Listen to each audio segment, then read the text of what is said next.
नमस्कार. आज आपण सर्वात सोप्या पद्धतीने मऊसूत आणि जाळीदार घावणे कसे बनवायचे याची रेसिपी पाहणार आहोत.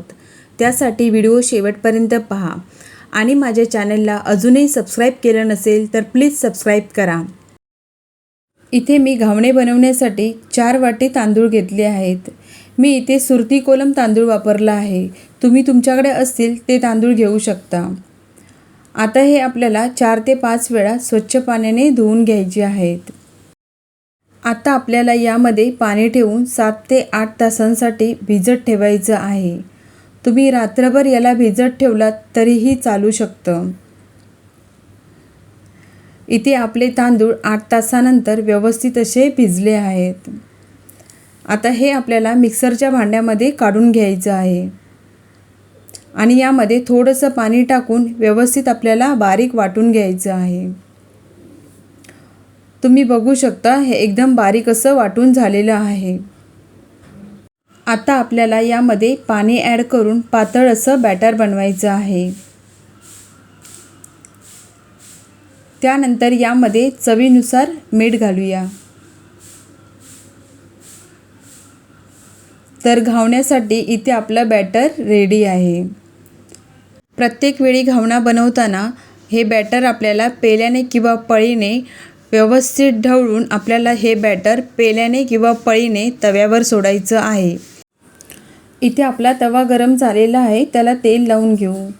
आता आपल्याला यामध्ये बॅटर सोडायचं आहे. बॅटर सोडत असताना गॅसची फ्लेम आपल्याला हाय ठेवायची आहे. आता आपल्याला यावर झाकण ठेवायचं आहे.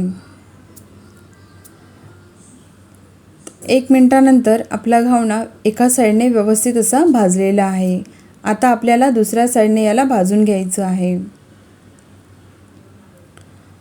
दुसऱ्या साईडने भाजण्यासाठी आपल्याला जास्त वेळ लागत नाही. तर इथे आपला एक घावणा बनून तयार झाला आहे. तर सेम प्रोसेसमध्ये आपल्याला बाकी सर्व घावणे बनवून घ्यायचे आहेत. इथे मी घावणे बनवण्यासाठी नॉनस्टिक पॅनचा वापर केला आहे. तुमच्याकडे जर बिड्याचा पॅन असेल तर तुम्ही तो वापरा, कारण बिड्याच्या पॅनवर खूप छान असे घावणे येतात. घावणे बनवताना गॅसची फ्लेम आपल्याला हाय ठेवायची आहे, हे नेहमी लक्षात ठेवा. तर अशा प्रकारे आपले सर्व घावणे बनून झालेले आहेत. आता आपण खोबऱ्याची चटणी बनवणार आहोत. त्यासाठी एका मिक्सरच्या भांड्यामध्ये मी ओलं खोबरं बारीक स्लाईसमध्ये कट करून घेतलं आहे. आता यामध्ये 4 लसणाच्या पाकळ्या, 4 हिरव्या मिरच्या, अर्धा इंच आलं, कोथिंबीर, चवीनुसार मीठ आणि थोडंसं पाणी. आता हे आपण वाटून घेऊया.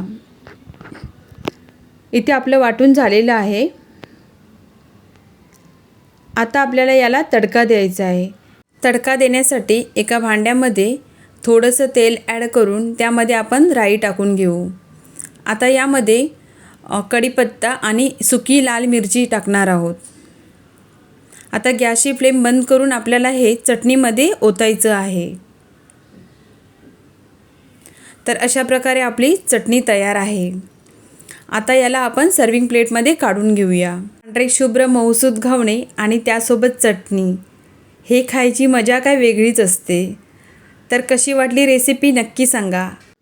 रेसिपी आवडल्यास लाईक करा, शेअर करा आणि माझ्या चॅनलला सबस्क्राईब करायला विसरू नका.